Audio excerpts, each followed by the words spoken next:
What is going on, folks? It is Steiner here with another episode of Secondhand Talent. Thank you, as always, to Luke Chu for the desk candy and to Mark Spusta for the lovely art. And let's get right to it, folks. With us, we have Ed and Kenny, the guys who run the show at Penguin Guitar Co. And if you're looking for them, folks, they are just a mere 25 miles west of Chicago. Ed, Kenny, pleasure having y'all on the show. How you doing? Morning. Good morning. Yes, at the time of this taping, folks, it is morning, which is atypical for Secondhand Talent. But you know what? Where there's a will, there's a way. Gentlemen, I got to ask because it's always interesting to me when I'm in contact with one person and then I interview two, because I don't know what information has been relayed, how it was framed. So, Ed, I'd love to hear your answer first to this question. When you first heard the term secondhand talent, what came to mind? Secondhand talent is the group of people that support firsthand talent, right? The people that make the magic happen in the background. Pretty dead on, well studied, well researched answer right there. I like that. Listen, that being said, it's not that I don't think I've ever gotten the straight definitional response of on the show, and the beauty of this question is that over 100 episodes, I get a different answer every time. Kenny, same question to you. First time you heard the term, what popped into your head? I'm not going to give as good as an answer. That's a great question. I don't know if I really have one. When I met you and you explained what was going down, I supported it from the get-go, and I guess as far as the definition, it's just pretty spot on. He probably took it right on my head. Right on. And this is a weird, kind of like full circle moment for us to be over 100 episodes in from luthier to luthier. So we had on, I believe our second interview in the show was Mike Leighton from MJL Guitars. And kicking off the previous season, Leo Elliott from Scarlet Fire Guitars. The reason I love having luthiers on the show is because it was a real massive awakening point for me. Ed, going off of your answer there, the talent that's there to support the firsthand talent. It never occurred to me until I started doing the show. Guitars need to be made. So when you're at that concert and you're watching your favorite musician shred away, somebody built that guitar that they're shredding away on. And it's always a real pleasure for me to interview people in the luthier and instrument crafting space in general, because it is one of the most quintessential necessities in the industry. Absolutely. That guitar used to be a tree at one point in time. But even the mighty oak was never a nut like you. What got you? So this is digging back into the history of it. So we started with Ed first last time. Kenny, what got you? What was your first moment in life, or where would you say your musical upbringing was that brought you to this point? There wasn't a lot of music in my household. My parents, there was no music. There was no anything that would push that. My mom came from a family of 10, and all of her brothers played instruments and music. I've played and recorded, and, they all look like the Allman Brothers and drive Harleys, and they all have long hair, and, and they all play music. So I probably got it from that. My dad, has a lot of art in him. He's a trim carpenter, and he's actually, he was at one point a professional ballroom dancer. I have a lot of art from, a distance, but nothing that really pushed me. I think that was something that I had to take out for myself. How about you? What were some of your more formative beginnings with music? Because as I understand it, you know, you're really the main luthier in house, and I'm kind of curious. Making it a two-part question. What were some of your beginnings, in music and coming up? And did you start playing first before building? And if so, what got you into the building side of it? What made you interested enough in that? Great question. So it's interesting, a little bit opposite of Kenny. I had a ton of music in the house growing up. So like many musicians, and I hear this all the time, I started on piano when I was 5 years old, right? And then once my fingers got long enough to play guitar, I started playing guitar. Now I also grew up, and I'm going to age myself just a little bit here, but when I was a highly impressionable young teenager, would have been like 1984, 85, right? So I had Kirk Hammett, Eddie Van Halen, all of these. It was during the glam rock era, so guitars were everything. We're talking early stages of MTV when they used to play music, right? And so to watch these kind of things as a 13, 14, 15-year-old, all these guys that look like Kenny's uncle, but out there playing, I think about bands like Poison, for example. They'd go through a music video and have 60 different guitars go across the screen at one point in time. And so not only did I have a lot to watch and, just get excited about, but my father was a little bit of a guitar player. So in 1984, a Fender Strat showed up in my house. I still have that guitar. I'm probably going to get buried with that guitar. It's one of the few, like, I'll never sell that one. And but that's kind of where it started back there. So which eventually grew into, and you asked the question, how do we get on the luthier side? Well, like many, I also started playing out with bands, and that would have been like late 90s, early 2000s kind of era. And you'd go and we'd get a gig, but by the time you paid the sound guy and the guys that helped you carry your gear in and everything else, there might have been $50 left over. And it was either, do I keep that money or do I go back to the guitar shop and have my guitar set up for the next show? Right. And so I decided just to start working on my own stuff, kind of more out of financial necessity. Found out I actually loved doing it because my brain's just kind of wired up a little bit that way. Started doing it for other guys in the band, and it was what turned into, let's say, call it a hobby, has turned into a lifelong obsession over this instrument and anything having to do with it. I think it's really interesting that you mentioned 1984 because that year holds a really special significance for music in my own family. So our theme song for the show is called "Shoot the Cool" by Lonely Moans. It was one of my uncle's bands. 1984, he was just starting the band Suburban Nightmare, which wound up becoming the Dwarves. And you know, a highly impressionable my uncle and his former self, started, really rocking out. And another interesting thing that you said, I grew up a lot with you know a lot of music, but from very disparate sides of the musical spectrum. So on my dad's side, he would take me to go see bands like Rare Earth and Three Dog Night and Blue Oyster Cult and like all these like rad bands that like kids my age just didn't know about. And then on my mom's side, Zappa, The Grateful Dead. I have her copy of, you mentioned, that Fender Strat never leaving you.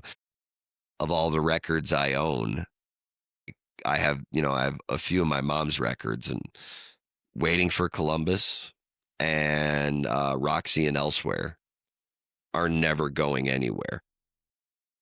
I saw Dweezil recently perform in Des Plaines, and I don't know if y'all were at that show, but I know what you're talking about, but I wasn't there. You didn't he make that either, did you? No.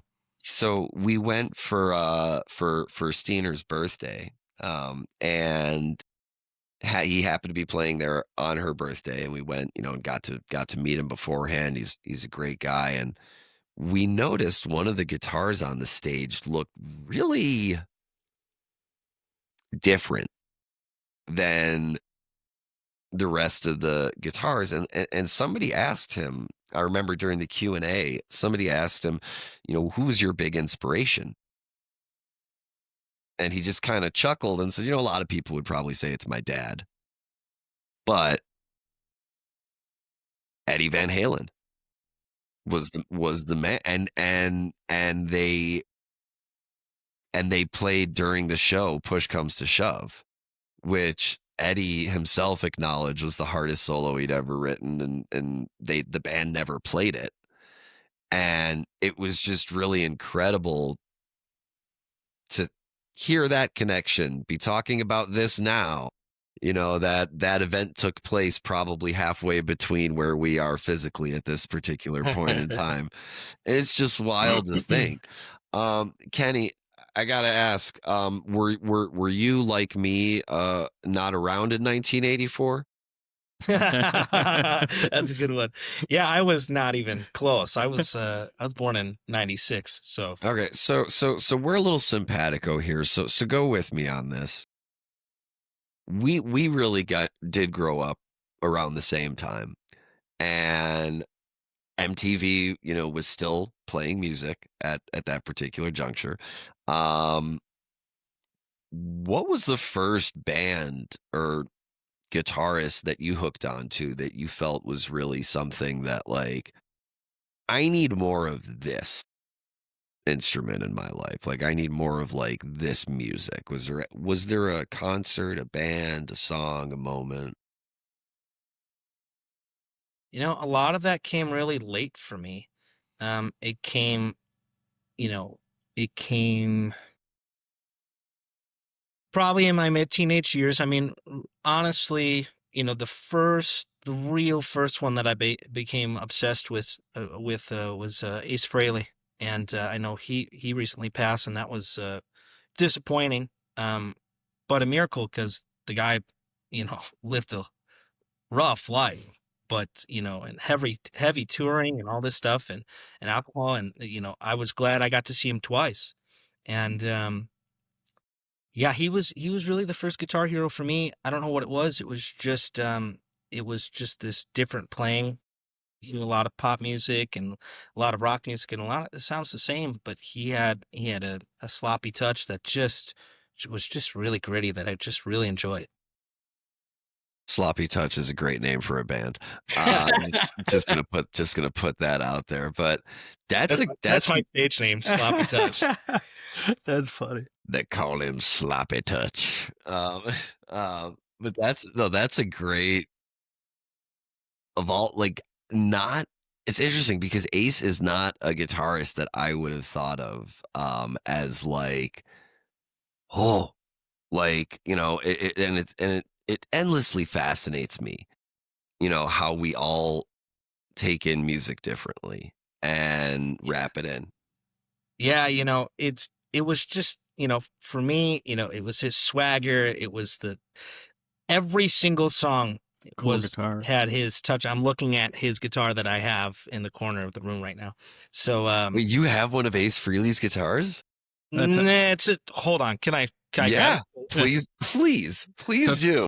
Not ever owned by Ace, but it is a very, very, very, very well built replica of one of Ace's guitars. This guitar spent hours on my bench. So this guitar is a great example of, really great copies out there. This is not a genuine anything, but it's, just a really good copy, and I really like the whole look of it, and this is what it is, and It sounds great too. it sounds great too. It's a gorgeous looking guitar. I mean, It's pretty. It looks real. It ain't. but it almost looks like a faithful restoration, Right. in a certain sense. Yeah. And going back to the original, the opening question of the interview, what does secondhand talent mean to you? One of the more interesting answers that I ever got to that question, was from Justin Hampton. And he said, and I'm maybe paraphrasing. I'm paraphrasing here, so it's not a direct quote, but something along the lines of when you go to a Goodwill store and you find a painting that was like a masterpiece, and then somebody else like painted another painting over it, making it into something like completely new.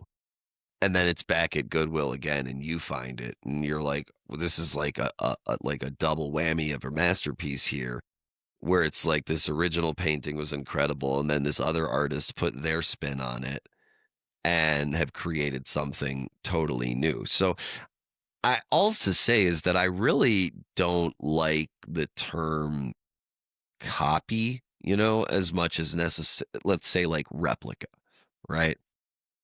Because a copy kind of insinuates that, to me anyway, and I would love to hear your thoughts on this, copy versus replica. A replica for me is something that is created with a sort of faithful direction towards something that previously existed, whereas a copy, there's this connotation of just less thought being put into it. It's just kind of like on the line, we're putting them out, we're making more, like on the, you guys know what I mean there?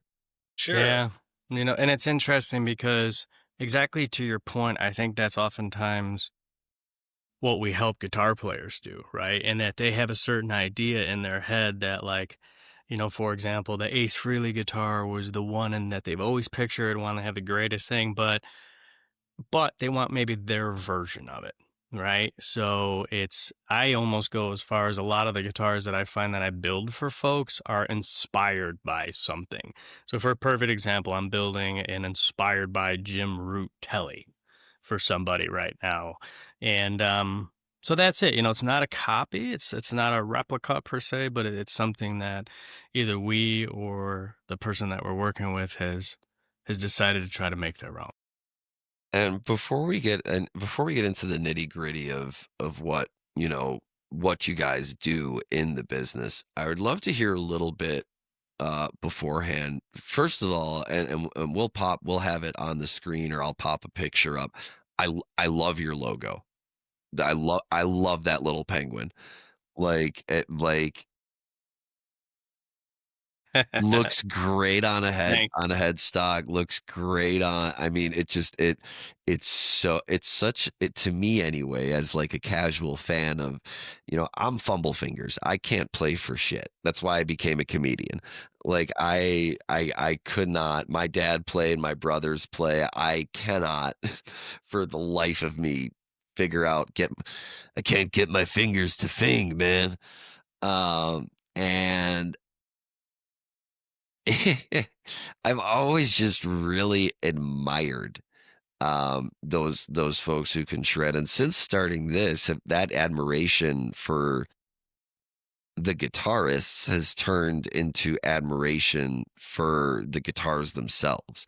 So once you discovered this knack for luthiery, and that you found that it was something that not only you were good at but you were passionate about, when did that metastasize into something that you wanted to call a business?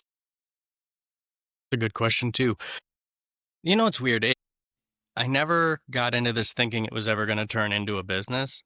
But what happened is just over time and just working with a lot of folks, it just grew into something that kind of required us to have to set it up as a business, right? And that passion goes so far back, so far back. I talked about that Strat earlier today. I think I modified that guitar within about a year of owning it. Because again, in the 80s and heavy metal and everything else, that had single coil pickups in it. So I needed to get a humbucker in the bridge so I can make it sound nasty. So a lot of that like passion honestly started, God, now I'm saying it out loud. It sounds weird, but it's almost 40 years ago. 35 years ago, 40 years ago. it never gets less weird. It never gets less weird to say. Yeah. It's always just one of those things. And what I love about the pairing of you two, even on the screen, it almost like it's kind of like a fairly odd couple type situation. And Kenny, when first of all, what was your career like before joining Penguin Guitar Company? And what was it that really brought you in? I want to use the word looped, but like too many guitar references. What what was it that brought you in to this kind of scene? How did this connection get made? That's a good one. My day job, I do microphone sales. So I do that, and there you go. And I've been a musician for quite some time. I was playing with a band and touring all over the Midwest, and uh, I met Ed, and all my guitars needed constant work.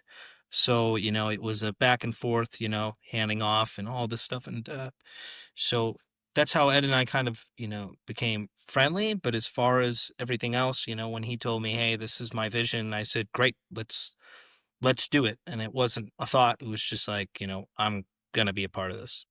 Were you in a position where you were on the road regularly and you made a pivot shift in order to join Penguin? It wasn't a necessary like I'm gonna stop. It happened The at the timing of that was weird. The Yeah. timing was perfect. I decided at the beginning of this year that I was going to step away from the band that I was in and kind of take some time off. I'm still playing, but I decided that it just It's just not it 2 shows every weekend anymore. it's not 80 shows anymore. So I'm kind of glad. I feel healthier. I feel better, and you know I do miss the constant running around because there is something about it, and if it's ingrained, in you, you don't know what to do, and I'm itching. So when when he told me that we were going to do this or he was going to do this, I included myself in that thought, and and now it gives me that extra energy to use on that, and use that good energy to something that I think could make it. So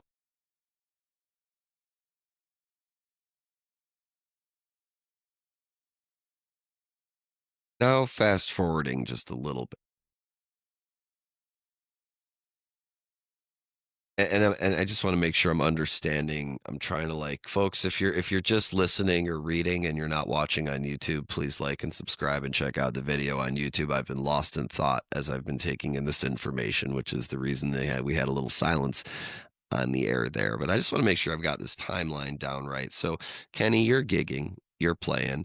Ed, you're already at the point where you've been working on guitars, you've been working on your own, you've been adding things in. Kenny, you're discovering, hey, there's a lot of work to be done on just what I'm working with.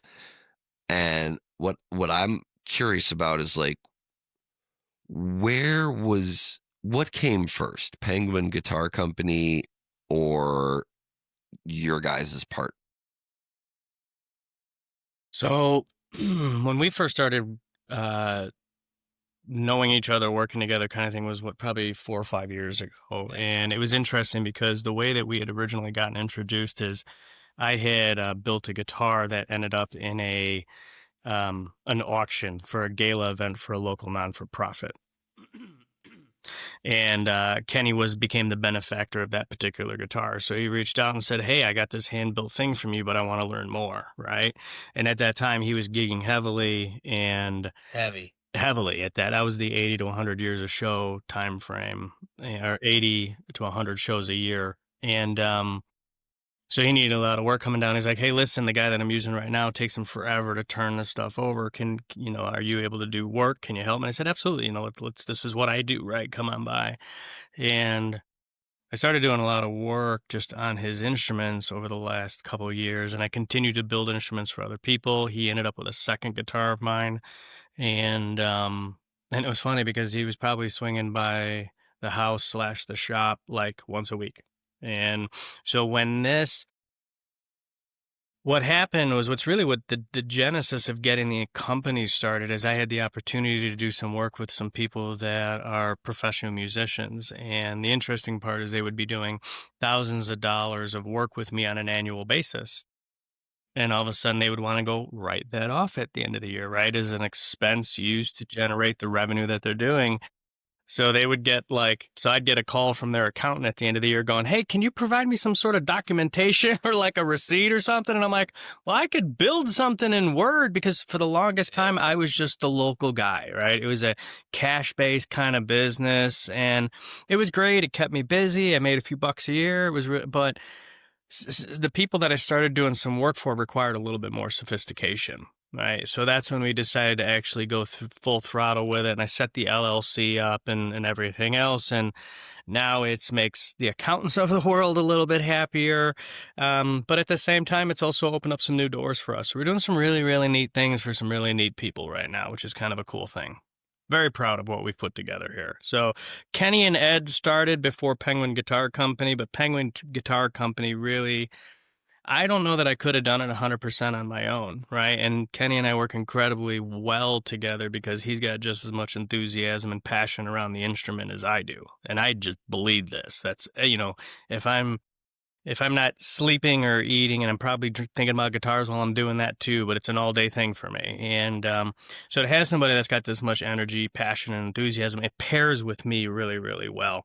Right. So I'm allowed to now kind of spend a lot of time really working on the guitars, which is good. And he's spent a lot of time making sure that the rest of the company's doing the things that it needs to do so people know who we are. And it's, I think when you're passionate about something and you do it for all the right reasons, I think people notice that. And for that reason, we've got no shortage of work right now, which is a really cool thing. Like people in Chicago are appreciating, I think, the work that we're putting out. I mean, that's a blessing. I mean, to be busy is the best we can ask for. And you're absolutely right. That passion for living, eating, sleeping, breathing, drinking, live music, comedy, whatever form of art it is that, or whatever your medium is, right?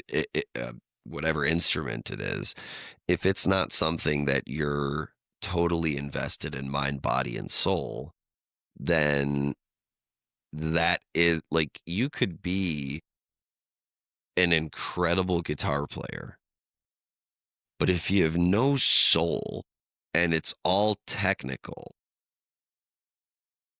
what are you really trying to accomplish?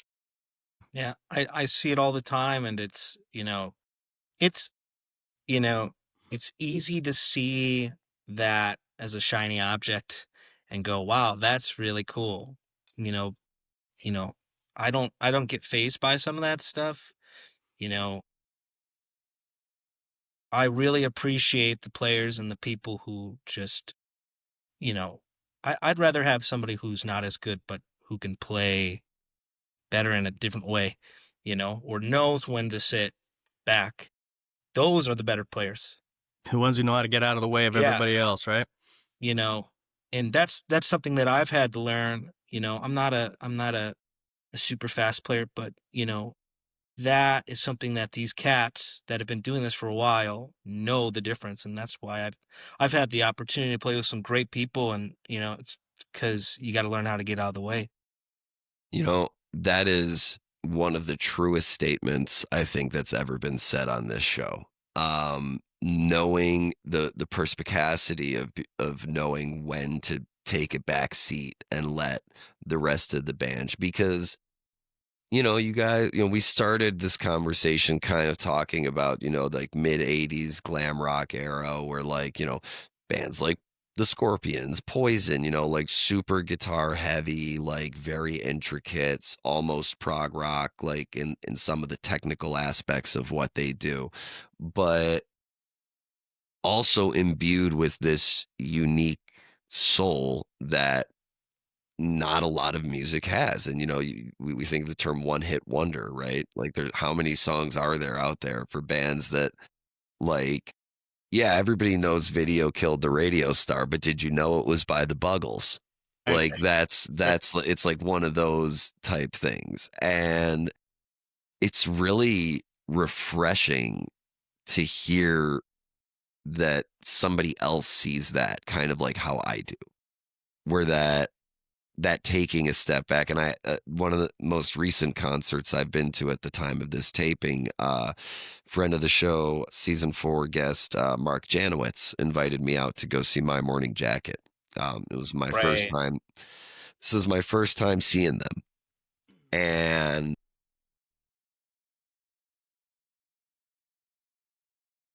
you know, I became a fan of theirs when I was in high school. You know, when Evil Urges came out, that was Aluminum Park, Highly Suspicious. I mean, it just became one of those albums for me. But I never had the opportunity to see them. And one of the things they did, and this may sound silly, but one of the things they did so well was play as a band. And Carl would walk up and really just rip a solo out. But the I, I hadn't been to a concert in a long time where the band really shone through and knew, like, everybody knew their role. It was actually, like the show I mentioned earlier, Dweezil. For all of his talent, he knows when to let the band shine, just like Frank did. And I think that's a really, really, really important point. Is a great sense of awareness there. There's a you know there's there's a difference in what sets the greats apart from the mediocres is the fact that what everything is doing. The reason why you listen to the Beach Boys or some of these other bands that were super, they knew their parts. They knew not as far as the music goes, but they knew their parts as individuals and they knew what they needed to do. And, you hear a lot of loudness in bands nowadays where it's just noise. Meh. And that's Compressed noise. yeah, it's compressed noise and it's shooting at your head super loud. And it's not, there's no blend, there's no balance. And that is always my thing. It comes from more so than just the people that are in the bands, but the engineers and the people that are listening and where you're sitting. And there's a lot of stuff that goes into it that people don't see. I have to, my dad's not a musician, but he asks, all this stuff, and I have to explain to him, like, there's like, do you know why that sounds good? He's like, no, but it sounds amazing. I'm like, well, that's because there's blend. It's because there's balance. EQ. Well, and it's even simpler than that. It's just it's everything is jiving. There's a lot of things. It's not as simple as just, oh, we need to be louder. There's thresholds. There's science and non-science things that are happening with music, which you have to have the blend of both. This is my whole thing with the balance and blend. Yeah, I mean, we can always turn it to 11, but if the music's not good, what's the point? Right, right, right. Think about some of the greatest stuff that's come out even just recently can be a 3-piece band, 2-piece groups, right? There's a lot of authenticity to that kind of music, which is really cool. And you can tell there's a level of musicianship involved that if you to kind of go back to your point earlier, there's a lot of really, really incredible bands that are out there that are technically incompetent, but they got really great feel and they know how to put together a great song and they know how to get people to engage and kind of bob their head as they're playing. And it's not about that really weird guitar solo. It's more about the feeling and how it makes you feel when you're listening to it. The intrusive thoughts almost came out there, and I was about to start throwing shade, but I'm not going to do that. Instead, what I would rather do is point out a duo. My brother Ben from Boone and Keel. I think, I think there's so much truth to that, to what you just said about, duos and trios putting out some of like the Big Blitz is doing great work out of Pennsylvania. I think they're out of Pennsylvania. Boone and Keel duo out of San Diego. Chicago roots, but out of San Diego. So it's just my brother who plays guitar and Curran, their drummer, and he plays his guitar in such a unique way. If you listen to any of their studio tracks, it doesn't sound like a duo. And even when they play live, it doesn't sound like it. So I put them on tour at the time of this taping about 6 months ago. In May, they were on tour from California to Illinois. I got them like 9 shows in 6 states on their way on a drive. And I was, nobody wants to be a tour manager and not be on tour. It's one of the most like things that like you're just praying that everything works out, and you're calling every 5 minutes like, tell me everything's good. Um, Nobody wants to call a venue 3 days later and ask for a per diem. That's not like, so I watched the first stream.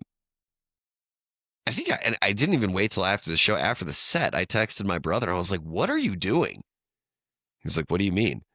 I was like, where's the bass coming from? And he was like, oh, yeah, no, I have this filter where like I can play the bass out of the top end and the guitar out of the. I was like, and Kenny, kind of getting into what you were talking about the blend. That shit never even occurred to me. Like that you could do that and isolate and filter it in such a way. So I'm really hearing like what you had to say. Like that makes a lot of sense to me just from observing, and watching and hearing my own brother's growth in his guitar playing journey and the way he's figured out to sound like more than one person at any given point in time. There's a musician named Charlie Hunter that I've seen, and he plays guitar. It's called the style and brand is called hybrid, and it's a hybrid guitar. And the first 2 strings, it's a 6-string guitar. The first 2 strings have bass strings and bass pickup that's isolated, and the rest is guitar strings. And most people can't play it because it's such an odd thing. You don't think to play like that, but Charlie Hunter is one of those players that can do that. That's pretty incredible. So what we were just talking about off camera that we're gonna lead into here, we were talking about how people's names spread. And when you're not the person on the stage playing the instrument, but rather the one who built the instrument, right? Well, then it's the people who are playing the instrument that are talking about you. And that is a really fascinating thing. Like,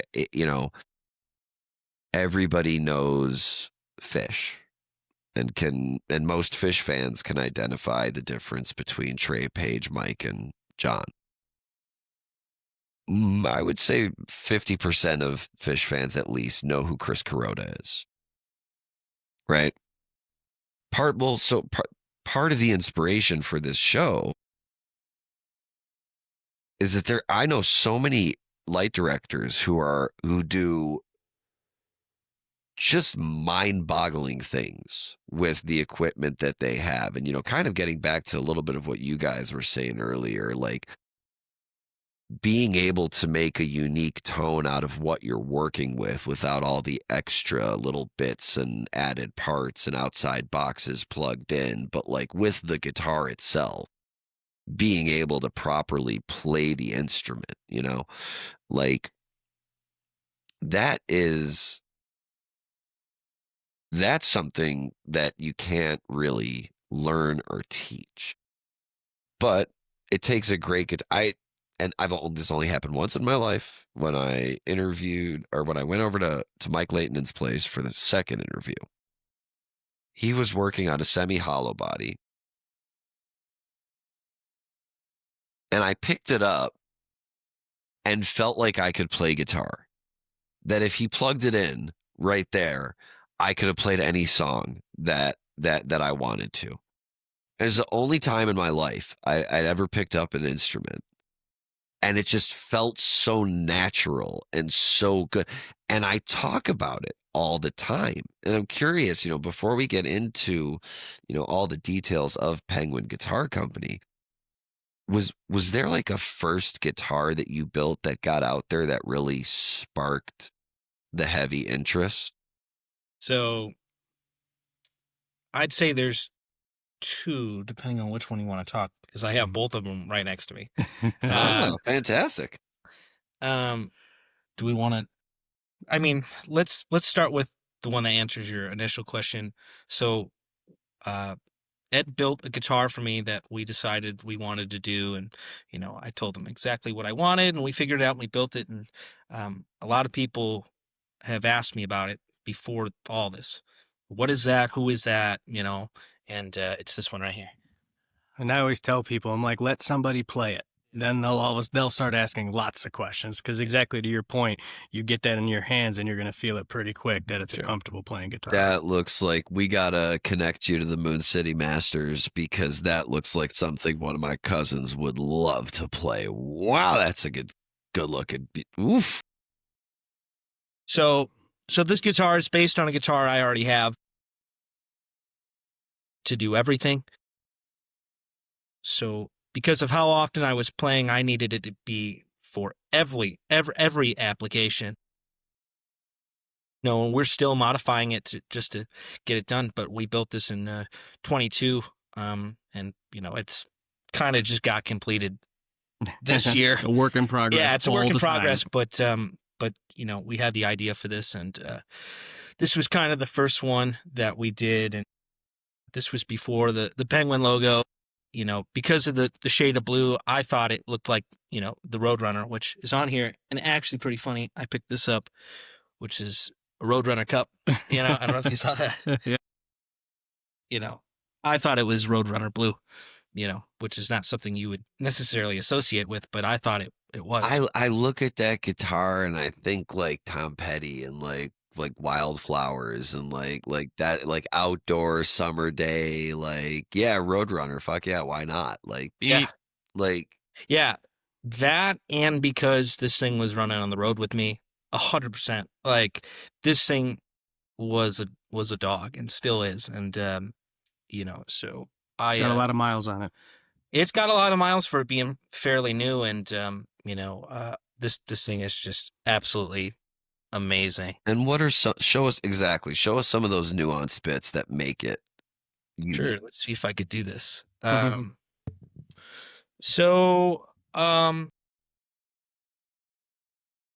It's pretty standard, besides the fact that it has humbuckers in it, and these humbuckers split, I believe, on the inside, and so you can make it sound like a traditional Stratocaster. We have a spud buffer that was made by I believe Waltronics, the Jerry Tone store.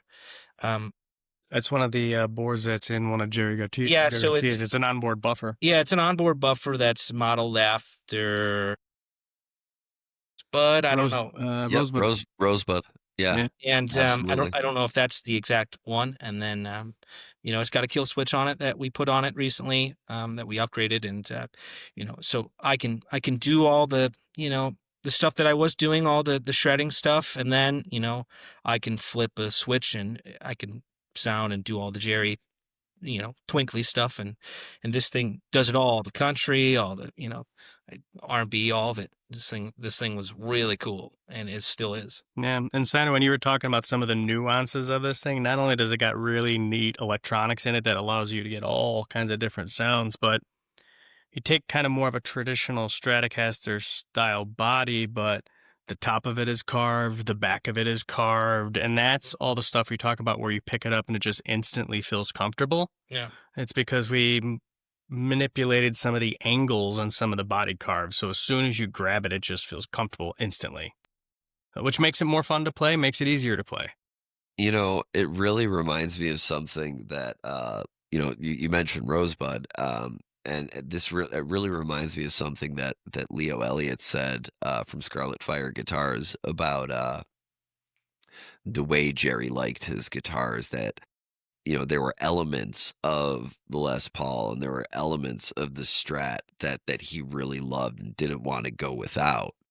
And the reason that Alligator and Rosebud and Bertha and Tiger are so special is because, they were. I'm roast me in the comments for forgetting his name, but the original luthier of Jerry's guitars, the reason they're Doug Irwin, thank you. My stuff. So Leo, so Leo, Leo learned it, was a luthier, but honed it learning from Doug himself. And that custom approach and that combined with that understanding of music, that I think that's what separates it out entirely. I mean, that's a wild combination of capabilities for what on the surface seems like just a regular old Strat, that you'd find at Guitar Center. Like, that's what's beautiful to me about this. And folks, again, if you're reading or listening, hop on YouTube and you can see the actual video of this. If you wouldn't mind, Kenny, holding that up one more time real quick. So I feel like if I'm a typical average, guitar player and I don't really know what to look for as far as the differences in where the pickups are or where, you know, any of the hardware really is supposed to be, if there should be a kill switch or if there shouldn't, I would be that person who, if that were in Guitar Center, would be saying, why is this different? I don't understand. Like, it looks just like the ones you have hanging. Right. Well, it's the upgraded parts. It's the upgraded locking tuners, so it locks it. Jeez. The tuning pegs, the posts lock the string in, so it's not just, there by tension. It's locked by a post that's pushing it to it. It's the difference between, it's fed through the front and not in the back like a telly, or, it's not a floating bridge, because I don't like those. It's mounted through the front and fed, I think, all's to say, but what I love about it the most, I think, and I think this is what I was trying to say before, is that I love how it doesn't, at least to my untrained, like, as a casual music fan, right? As far as, like, I don't play an instrument, right? But as a fan of the instrument, I love how simple it is. And that's not to say plain. Like, there's elegance and simplicity, but like the fact that it can do so much and has all of these cool, unique elements to it, but duotone body, no, it's not super flashy looking wood for Plain the Jane. bridge. Very subtle. It's plain Jane. And, this is, like I said, this is modeled after something I already have that I don't really play because it hasn't been playable because of multiple reasons. But I wanted to make something that was, an homage to that, and, and just kind of completed everything full circle with what I wanted. If I was going to spend, $1,000 on a guitar, I don't want to go and get it from somebody else, because you're not getting that. When you build guitars with us, you're getting that. You are spending almost just amount on, the parts, and a little bit on labor, but you're getting everything out of it. So if you went and got $1,000 worth of parts, you're getting $1,000 guitar. I And mean, you get to pick the wood, and you get to pick, everything that you want, and I was glad I got to do this. I was nervous about it when we first did it, because this was one of the first, the ones that we did. And, this was it's a lot of money, but when you get it and you go, okay, like, I feel confident in this, and you see the final product, and especially now more than ever, we're giving people updates and photos and stuff along the way when we're making these builds. You get it and you go, oh man, like I'll never go back to buying just one off the showroom floor. It's just not the same. It's not, and not that I'm too picky, but the quality, has gone down in manufactured guitars. Well, you see a lot of people building now, and there's a lot of great companies that make parts, and this one's got one of those necks on it. That's a great, it being one of the first guitars, a great way to segue into the next part of it. We're going to talk about why Penguin? Why the name Penguin of all things? Now, like we said at the beginning of the interview, don't get me wrong, folks, it is an awesome looking logo, but I'm just genuinely curious where did that name come from? So, I think, dare I say, I think oftentimes a lot of new entities or businesses or whatever sometimes struggle with this, but we had the idea to build a company, but we had no idea what to call it. And it took me forever to come up with the right name, right? Because it needs to be something that works. It's got to be exciting. It's got to grab attention, the whole nine yards. Like a light bulb went off one night. We were just sitting around at home, and it was me and my son. And my son does a lot of work with us, right? He'd call it the third person that is a little more camera shy. He's 15 years old. I've been training him how to work on guitars forever. But ever since he was a tiny little kid, the penguin was his favorite animal. So every time we went to a zoo or whatever the case might be, and then all of a sudden one day it just popped into my head, Penguin Guitar Company, and it was like somebody put a fire under us, because as soon as I had the name, the dominoes started to fall. And that's when he really went full throttle with it, the whole nine yards. It's funny how it took the name of the company to really be as I look back now, it was the genesis of this whole thing. That's when we hit the go button, is once we figured the name out. So, and it was just because it happened to be my little guy's favorite animal, and that's where it came from. So now we put a little tiny penguin on every single guitar we build. When you're making something that's such a personal instrument, right? And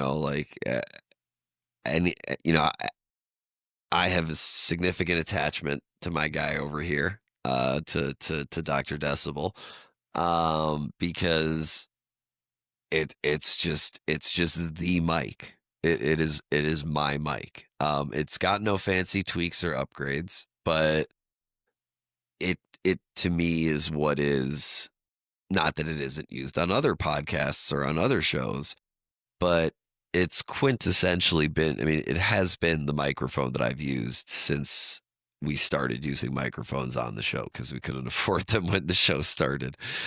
We still can, but we have one. But it's the fact that the name comes from such a personal place, I think, is so appropriate for creating something that is so personal to the person who's going to be utilizing it. And you mentioned you had a second guitar that you wanted to discuss. Dude, yeah, give me.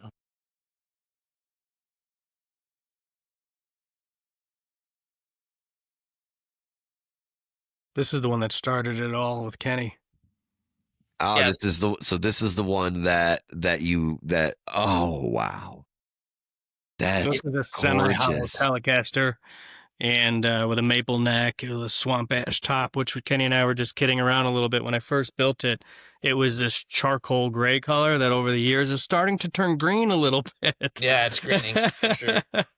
But it's a really cool sounding guitar. And, it's to your point of something you said earlier, because he's had the opportunity to play a lot of these out on stage in the public, right? And when you're a good guitar player and you're getting really, really good tones out of your guitars, it's almost magnetic. If there's a guitar player in the audience, they're gonna come to the stage and ask you, "Yeah, what are you playing? Where'd that guitar come from?" Because it's not a Fender logo. That one's got a Roadrunner logo on it. Other ones nowadays have Penguin logos on it. And people are like, "What are you playing?" Right? And they come up, and to your point, the guitar players spread the word, and we try to build everybody's, as we tell everybody, pretend you just got famous and somebody was going to come out with your signature guitar.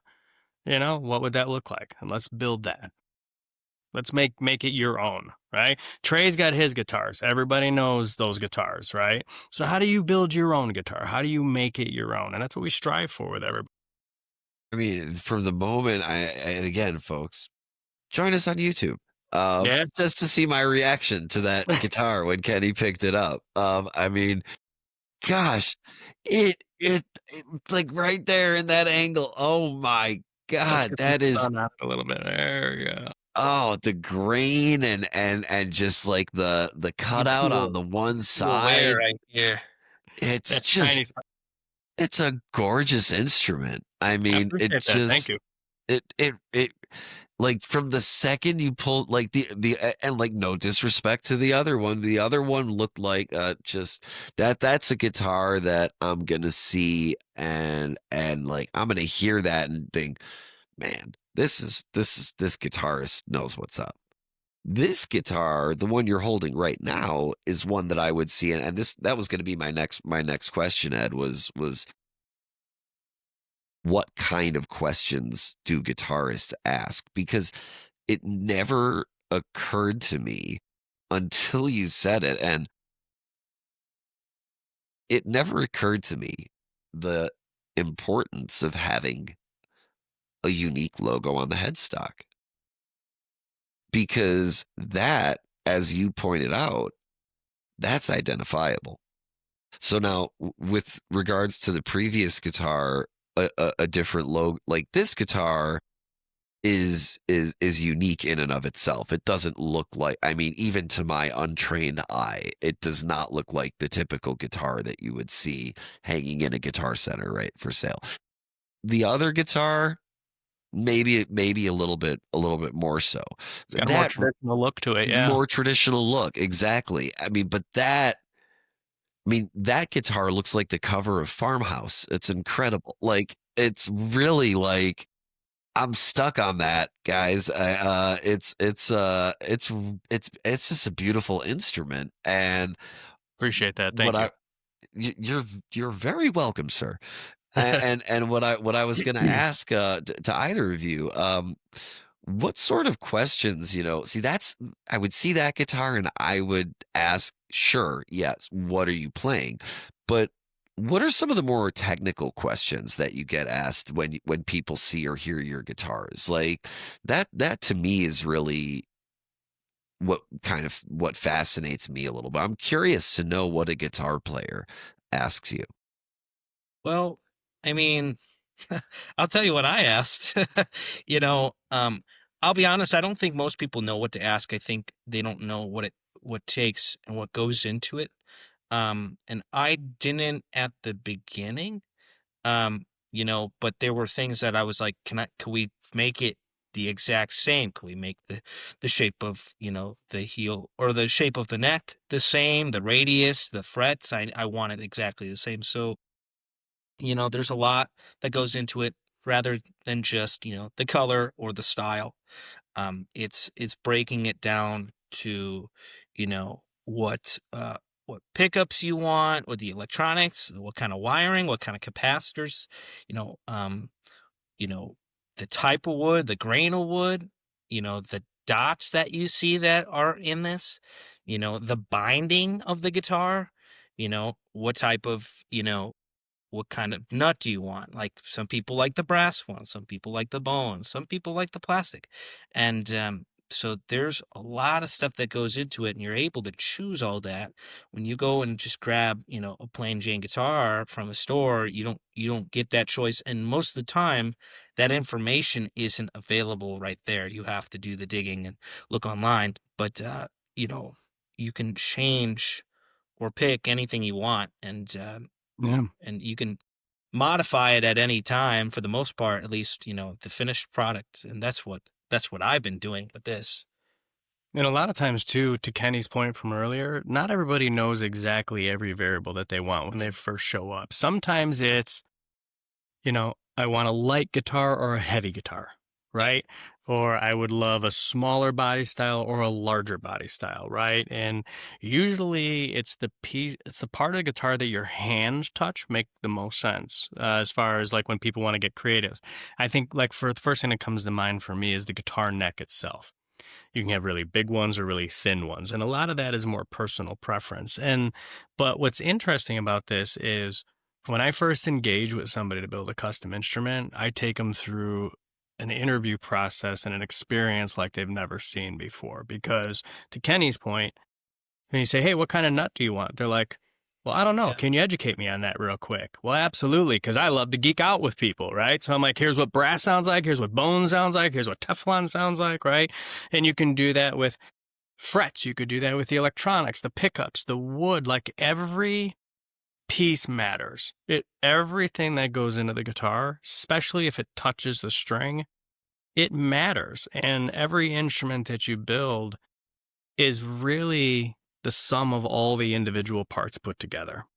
And that's why you can go, into what we refer to as the showroom. There's 40 or 50 guitars down there, and a lot of them will look similar, but they all sound different and they all play different because all the recipes for each one of those guitars is just a little bit tweaked, right? Yeah. So if I sit down and somebody's like, "Hey, I'm primarily a blues player and I'm not usually gained up," I'm like, "Okay, well, we're going to use pickups that really have a lot of headroom in them," right?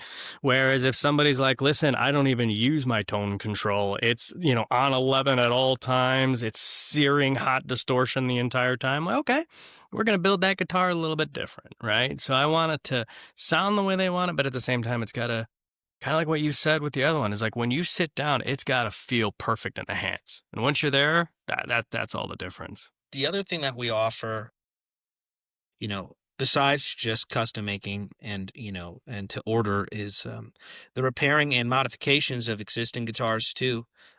So if you have a guitar that's not playing right, it doesn't necessarily have to be, there's something wrong with it, but just getting it set up is usually 90% of the issue. Mm-hmm. If you don't like the way it is because, cosmetically, or, you want to add a feature to it, that's what we did with this one. I did not get any say on this one because this was in an auction, but We changed a lot afterwards. well, we changed, we put DiMarzio super pickups, distortions, Super distortions, yep. and then we put where were the locking tuners? The hip shot. Hip shot locking tuners, which is a definite upgrade. Could you just for our audience who's probably, I mean, even I can you describe a little bit what hip locking tuners are? So just because again, we've got, including myself, the layperson's audience when we're talking about, and I have some questions about some other elements too, but let's start with that. So hip shot, they're locking tuners. It's the brand. They make a lot of great stuff. But the tuning keys on the guitar, like I mentioned earlier, you have to thread them through and the tension keeps it there. The string locked in. But sometimes the strings, depending on the gauge and the posts, they slip. So instead of wrapping it around the post, which I don't know if you could really see, it's not wrapped around. I was gonna say the it looks so clean up at the top. You could see the little ends peeking out. Yeah. It's not wrapped around. It's because they're behind this. There's little gears back There's here. little gears back here that when you Locks the string wind in. it pushes it up. Now this is different than a Floyd Rose, and you see these on all the 80s and 90s, headbangers, all the, the dive bombs and everything. This is different. This is not a locking nut. This is different. But it really adds a lot of stability, I think, overall to the guitar. Makes string changes really quick and easy Very also. quick. So if you blow up a string on stage, it's real fast to change it if you have to. And these particular ones, the Hip Shot brand, in my particular opinion, is they're just so smooth. And they're so precise when it comes to tuning. And generally speaking, if a guitar has tuning issues, it usually starts here. Yeah. I mean, and that's like the magic of making a custom instrument is that you get, Yep. I'm sure is that you get to discover all of these things about, and one of the things that you guys were speaking about that I picked up on the most. Now, I know that the different components make a guitar sound different. The wood choice, it comes down to every little part of it. But the way that you guys broke it down, it's almost like it's not just a recipe, but a recipe that you know each ingredient so well that like when you mentioned before, like here's what plastic sounds like, here's what bronze sounds like, here's what Teflon sounds like, you know to be able to like just to be able to put that sentence together, like this is what brass sounds like in a guitar, in this part of a guitar, but with this component or with this one or with these backs or with that. It's just it's it's what's needed in any good craft for any good craftsman is to truly understand each component of the guitar, and that's what I love hearing from you guys. I remember Mike, who we've spoken about, built a guitar for Justin Recamp from Munyon, and Justin wanted an abalone inlay, and I thought it was cosmetic until I heard him play the guitar. And I was like, "Sir, this is a Wendy's. You can't do that here. Like that's not okay. Like this is I mean, and Justin is a great guitar player. I personally think Mike's guitars make him that much better, and it sounds like your guitars do just about the same thing. And I love the customization factor of it and that element of really breaking it down bit by bit and being able to build truly from scratch. If you take all that away, and this is my opinion and more so my factual opinion, like if It's my opinion, but I'm right. yeah, but I'm right. Yeah, it's my factual opinion that none of that, again, this is, this might, some people in the comments might, roast me on this, but, none of it truly matters.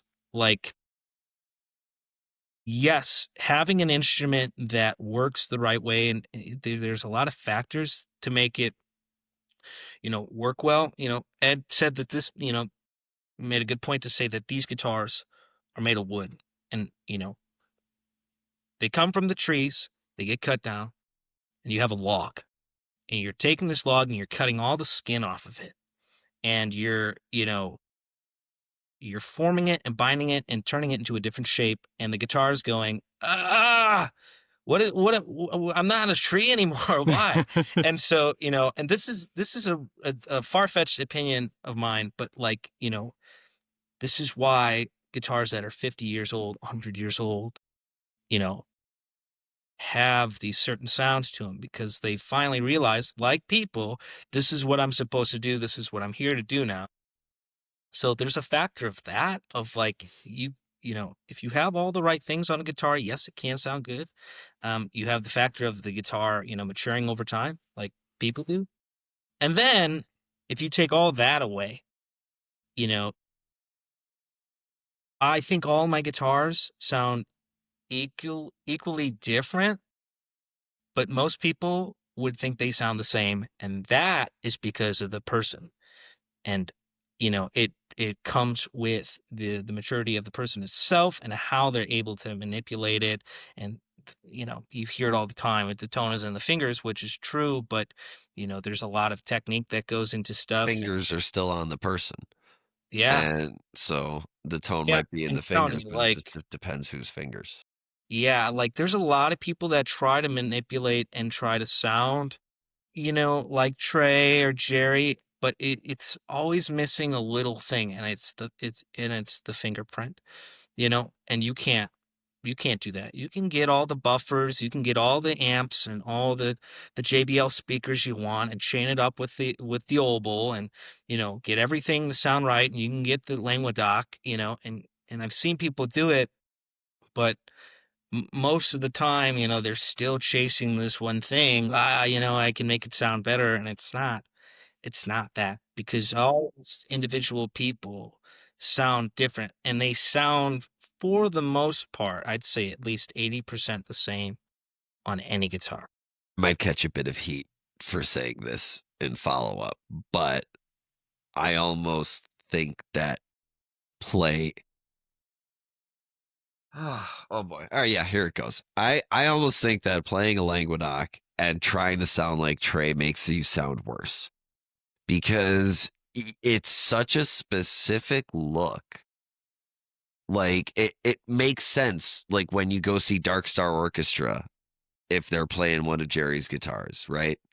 That's a there, but there's no one that I've seen that plays a Languedoc to the audience that Trey does. And I mean, like the guitar was made for him. He is the prototype. If you're coming, in my opinion, if you are coming out onto a stage with that instrument and that's the same genre of music that you're playing, I think the music suffers for it, because you're just trying to do something that can't be done. And I love the way you put it. What's missing is the finger. So, you can sound like anybody that you want. You could, you know, you could spend the hours listening to this stuff. It's going to take you a lifetime to do it if you really want to. You know, I am heavily influenced by a lot of people that I think I sound similar to. But, you know, Miles Davis says it the best. The hardest thing to do is to sound like yourself. And a lot of these people sound like themselves. And if you can take elements of people and do that, that's great. I might be a walking contradiction because I have a Languedoc copy. I have it over here if you want to see it. But it's not just the guitar, the look, the sound. It's a lot that goes into it. I've spent a lot of time trying to sound like myself. I listen to recordings of a lot of people, and then I listen to the recordings of me, and I go, that sounds like me. Yeah. It's hard thing to do. It's super hard. It really is. And I only know this from the perspective of being a comedian. But when I was starting out my career and I was writing jokes, jokes are, I say writing, but jokes are built of individual components, similar to a guitar or really any instrument. And something that you said about that guitar that you're holding, about how or I think it might have been the previous one, that you're still refining it and adding and taking away. A joke is a living document. A joke is something that's always getting slightly modified or there's no such thing to me, even for my own material, as a static joke. However, there are some jokes that I've written that, for me, like if anybody were to ask me what are like your 3 quintessential jokes that are like your jokes, I know a good handful that I can tell that if you're not, if it's not my fingerprint on it, like everybody can tell the Aristocrats. Everybody can say it's the easiest joke in the world. But can you make it good? Because it's a terrible joke. It's so bad. Like, it's a bad joke. The punchline sucks. But if you're good, if you're Billy Connolly, if you're Bob Saget, if you're George Carlin, nobody tells that joke like you just told that joke. And every time you tell it is different from and it's that signature element of it. And going back to recordings of myself, it's a combination of delivery, stage presence, crowd, emphasis. Am I hitting the right notes at the right time? Am I hitting the punchline correctly? Am I timing it out properly? Is there maybe a little bit more of a bridge that needs to be added? Is it maybe too long and something needs to get taken out? Did this hit right? And then where in the set does it go? Right. So I can really, as I like to say, I resemble that remark in that, that it's really about who's telling it, because anybody can, if a comedian writes a good joke and it's funny, anybody can tell that joke and get a laugh, but that doesn't necessarily mean that they're funny. And it took a long time for me. I think I started doing stand up in 2005, and it wasn't really, if I'm being honest with myself, it wasn't really until about 2010, 2011 that I was able to look at my own jokes and really, this one, that's me. Nobody else tells these jokes. Yeah. Like I've listened to all the comedy. I took in when I was younger as much as I possibly could. And you're always cross-referencing it to make sure that nobody's told that joke before or done that specific thing. And bringing it back to your world, is there ever any pressure as you're creating an instrument to make it unique, to make it its own? Or is it something that you just kind of understand at this point and accept that, like, you know what? We already know our instruments are going to be what they're going to be? Or is there still an internal push to be like, we have to make it specifically different? It's interesting as I build these, one of the things that comes up when I first start with a guitar, I don't have a full-blown blueprint built out of this is exactly what I'm going to do. Like I have an understanding of what the color might look like, but we'll see what it actually ends up when the product is done, right? So because of that, there is endless tweaking and changes and, to use an old term, some happy accidents that happen along the way, right? That end up having a deep impact on what that final guitar ends up looking like, which is kind of cool. So I have found, to kind of go back, it's interesting when you guys were talking about fingerprint and kind of learning your own, there's a bunch of just little things that I do along the way I think are starting to make my guitars kind of feel like mine. Meaning if it was 20 years from now and somebody showed back up and said, hey, did you build this one? I think I could probably pick it up pretty quick and know if it's mine or not. So, yeah, it's kind of neat. Every one of them ends up what I think it's going to look like when it starts versus where it ends up at the end is usually close, but it's never exactly what I thought it was going to be. It's always nice to get some music into an episode about, music. That's why we're here. I mean, these guitars are supposed to be fun to play. I feel like a lot of people have a love-hate relationship with their instruments, and if they can play well, like so that you're not fighting against it, you're winning. It's interesting. To that exact point, I do a lot of setup work for people that are thinking like, hey, I'm going to sell this guitar. I just don't like the way it plays. It doesn't feel good. I'm not a Les Paul guy or whatever. I mean, I hear it all. And they're like, I just want to get it nice and playable so I can go and sell it when somebody comes by and everything else. I'm like, cool, I got you. So we bring the guitar in, we do a ton of work. I give it back to them. And they're like, it's never played like this before. This is amazing. And next thing you know, they're like, I'm not selling it anymore. And that has happened so many times. They're like, I just thought this was just not put together the right way. And then, you give me about an hour with the guitar on the bench and you can turn a guitar that doesn't play real well into something that plays real well. So we've even got a couple of reviews on our website that speak exactly to that point because it's happened so many times now. What would you say, getting just to that, what would you say the bulk of your work is? Does it come in like these repairs and modifications, or is it more so in the instrument creation space, or is it a split? It's definitely a split as far as what I spend my time on, but the volume is different. So, for example, setup work or modifications or changing pickups or whatever, that might take an hour or two so I can get a lot of those through. Where when we hand build a guitar, it's somewhere between, call it 40 and 100 hours to do one, depending on how detailed we're getting with it. But what it's fascinating to me is I get a lot of emails. I think we're the shop in the area that's not afraid to take on hard stuff. Because I get a lot of emails from people going, "Hey, I've talked to 4 or 5 other luthiers in there, and they don't want to take this project on, or whatever the case might be." I was telling Kenny earlier, I have a 12 string in the shop right now that the neck's not attached to the body anymore, right?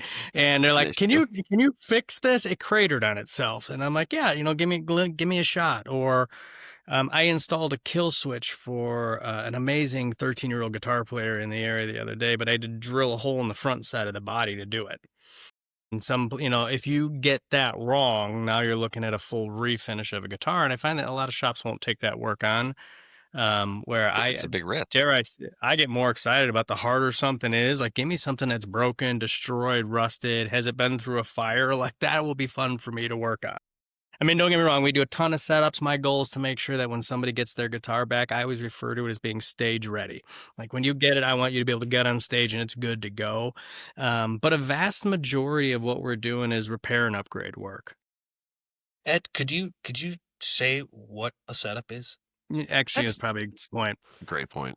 You Thank you, know, Kenny. I love your show, by the way. Secondhand Talent's great. yeah, thanks. It's a work in progress every day. Yeah, it's funny. And don't forget our sponsors.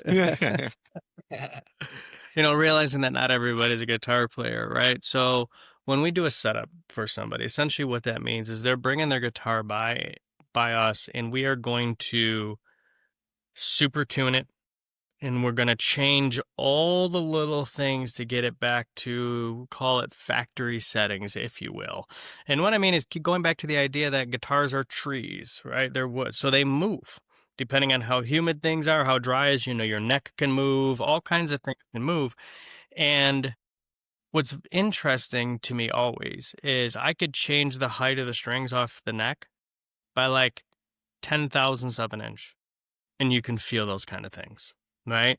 So little tiny little changes again all add up to everything. So it's makes all the difference in the world of whether guitar is easy to play or hard to play. So we make sure that it's intonated properly, make sure everything's tightened, make sure everything is set up right, the pickup height, everything is just perfect and ready to go. Height. Now that's exactly kind of building off of what I just thought of, as you were saying that is, getting back to our fingerprint, we're all individual different human beings. We're all built differently and we all have different kinds of fingers. Some people have wider fingers, some people have thinner fingers, some people have longer or shorter fingers. And to be able to match, like, all right, like, and to identify that, like, okay, maybe it's just needs to be a little longer, or do you need a little more space That's in it. between these strings, and like to see that so it's so cool to me to consider, and I'm trying to put words together about it, so I'm stalling with other words, but it's almost like you're taking, well, not almost, you're taking a real multifaceted approach to how you build the instrument, to where you're not just trying to use all the best parts, but also to tailor it to the individual who's playing it. Absolutely. So much so that even when somebody comes and picks up their guitar from me, if they're new to me and we're just getting to know each other, before they leave, I'll plug them into an amp and say, "All right, play. What do you love? What do you hate? Should we tweak something real quick? Is one string a little too high or a little too low? Is it a little too bright? Like, what are you feeling right now?" Because I want to make sure when they leave, they love it. Then I make good notes and I try to replicate that every time they come back. Besides parts and style, I guess this would fall under the style, but there's a lot of stuff that can can change, like I said, radius of the fretboard, or these tuners being in line. These are considered in line. When you have 3 and 3, that's different. Or um, scale length of the nut to the bridge, but the string doesn't end at the bridge, it's ending at this tailpiece. So there's a lot of different things. Sorry, I'm gonna hit you. Get injured during Yeah, the sorry. interview. It's part of rock and roll, baby. Secondhand talent. Yeah, secondhand talent. You'll get hurt here. We're clipping that. That's gonna be a clip. Secondhand talent. You'll get hurt. Tight cut on the face, please. Yeah. Yeah. So there's a lot of other stuff, and heights and it's a big thing. I'm sure you can vouch for this one, that he'll give me a guitar and I'll be like, the G is high or the high E is high, and he'll go, no way. And I'm like 100%, and maybe it's just me, but no, your ability to sense is amazing, right? He'll go, it's off by a fraction of a fraction. I'm like, I could feel it, and a quarter of a turn of the screw. Yeah, people don't know, but I know. I don't. Maybe it's just me. Maybe it's just my ability. But I have been blessed with that ability to be able to tell if something's off. It's the smallest little adjustment sometimes can help. If it's I'm hearing a noise. I mean, we were just discussing this. Now I'm hearing a noise when I play certain note, and there's a frequency that's making the guitar buzz. Most people don't know what that is or have a care to fix that, but I'm like, that's incorrect. It needs to be fixed. Well, there's certain I think that's actually quite fascinating, because I can only relate it to my own instrument, which is myself, and my so-called wit. But there are jokes that I've written that I just won't tell anymore because they're not funny to me. It's still a funny joke. It would still land, but I don't find it funny. It could be for various reasons. But if I don't feel good about it, I'm not going to tell it on stage. All's to say, coming back to what you were just talking about, when you're playing, whatever your instrument is, whatever your medium is, so if you're an artist, if you're a musician, if you're a comedian, your art is an extension of yourself. In the best of senses, I really feel like Secondhand Talent, is an extension of my artistic capabilities just as much as any of my stand-up comedy ever was. And you have to really be feeling it and know yourself, because the audience can tell if you don't feel great about a joke, right? And I'm sure it's the same. And I'll relate this to this. One of the only bands that I can really pull this out with is Fish, is because there's just such a body of work there. But what blows my mind is that people will argue about what's the best live version of this song. And we take into account, when we do those comparisons, what mode was the band in? Was it in the Cowfunk era? Was it in after the reunion? Was it in the 80s? And there's all these factors. How good is the recording?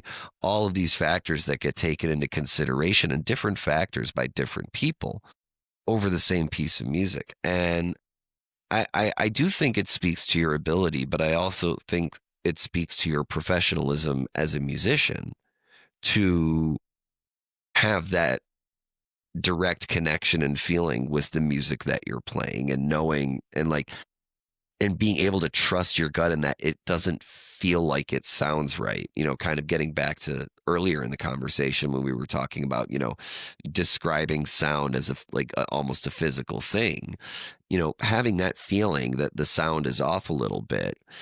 I take that very akin to, being a comedian, and just, it doesn't feel right to me telling the joke. So even though it's going to work, I'm not going to do it because the tuning, as we'll say, is off. Exactly to your point, When a guitar player gets out on stage, the curtains going up, the lights are coming on, and everything else. The last thing I want them to be worried about is their guitar, right? And it's got to be right. It's got to be perfect for them. The string heights have got to be right, and you need to be thinking about your performance and thinking about the song, and you should not be thinking about the instrument in your hand. If you're worried that it's going to go out of tune, you're going to break a string, or whatever the case might be, then you need to do some work with your instrument, right? And it's exactly to your point. If you get on stage and you're telling a joke and you're just not feeling it, it's not going to land right. And it's the same way with your guitar when you're performing in front of crowds of people. No, I fully agree, and I mean, like, like, getting back to Fish, like, there's definitely been times where I've seen them where it's like, they just don't look comfortable playing this song. Like, maybe it's rusty, maybe it's an off night, but, like, there's just, like and they might play, like, a really sloppy Down with Disease and then put extra energy into the jam because they know they fucked up, and, like, they're trying to make up for it because it's like, "Ah, god damn it, I missed the lyrics and fucking the second verse again." And, they're putting a little extra mustard on the jam to help kinda make up for it on the back end. Because I often find it's the songs where they have miscues early on that turn out to be some of my favorite versions as a complete song because there's that same self-acknowledgement of, okay, we had a misstep here. Let's put a little bit of extra energy towards the way that we're going to carry the rest of this out. Thinking back on, 16 years of seeing Fish, it really is interesting how that's been a consistent pattern where the error at the beginning almost pushes the band harder and further forward into a more creative space. So one of the last things I wanted to touch on before we conclude our rather glorious interview, I think we covered a lot of ground here. I'm going to include the joke from the cut we didn't use, much like the mighty penguin. And it's flying across the time, just thinking of it going like "Wah, wah, wah, wah." One of the interesting things that you all do outside of custom builds for guitars and outside of custom repairs for guitars and setups, um, you dabble in other instruments as well. And I'm curious as to what sort of instruments and how that came about. So guitars, of course, bass guitars, of course, that's kind of the same family. But we've also built a little bit of a following with ukuleles and call it small acoustic guitars, if you will. So we've done a bunch of those. Those are always available on the website also. There's a lot of personalization that can be done with them. And then just by way of, helping others with guitars and stuff, I've started working on things like violins and cellos and just dare I say, if it's got strings on it, it's made of wood and used to be a tree at one point in time, I'm probably interested in working on it. So we certainly the electric guitar is kind of the driving force behind a lot of what we're building right now. But we'll take on a lot of different projects. Like I said, ukuleles, they probably do a half a dozen or a dozen of those per year too, which is kind of neat. Hmm. Would you say your if you had to pick an instrument to work on that's not a guitar, and so we got Mr. Bloom Jangles playing his ukulele here, so it's a Yeah. great little tie-in. But I guess same question to both of you. If you had to pick an instrument to work on that's not a guitar to play, it's not a guitar that's stringed, what would it be? Probably a violin. It's got such a, I've just got a, violins have such a cool sound to them, right? I mean, they just, if you really do it right, the tone that can come out of them is just absolutely amazing. So, uh, dare I say, the only reason I don't build those on a regular basis right now is I haven't leveled up to that yet. Like violins that's a whole different deal, and so maybe someday we'll get there. But that would probably be the next thing I would do. Kenny, how about you? I think it would be cool. I think it would be cool to start servicing upright basses, which is not something we do, and I don't think that's something we necessarily want to do right now because it's time consuming and super expensive. You're talking about a super large Violin. Yeah, super large big violin. Super large Yeah, violin. it's big. Yeah, Super massive violin. yeah. It's just, you know, you don't see a lot of people doing that, but I feel like that could open up a market. So I feel like that would be something cool to do down the line.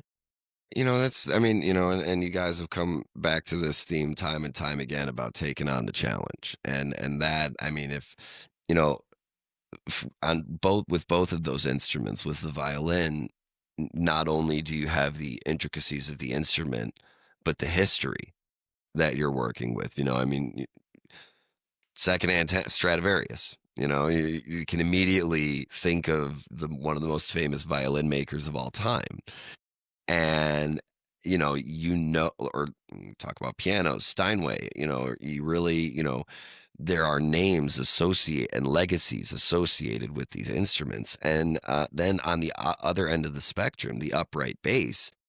You know, like what I heard when you were saying then, and tell me if I'm off at all. Like I heard like challenge accepted. Yeah, I was want on to to say take on the toughest and biggest, baddest instrument that's in this family and make it a part of our family. absolutely. It's It'll be fighting fun to words, see what it turns boys. into. There we go. Now I got a new idea. We're gonna start doing violins, aren't we? And folks, it would never have happened without secondhand talent. Without So you can secondhand talent. So so you can you heard it expect to here see first. Right? Dr. Decibel burned into all of the Penguin guitars now because of that suggestion, and I'm going to hold them to it. This has been a phenomenal episode. Kenny, Ed, any words you want to leave us with before we finish off? Words of wisdom, guys. I would say come check us out. Check out some of the socials, hit the website.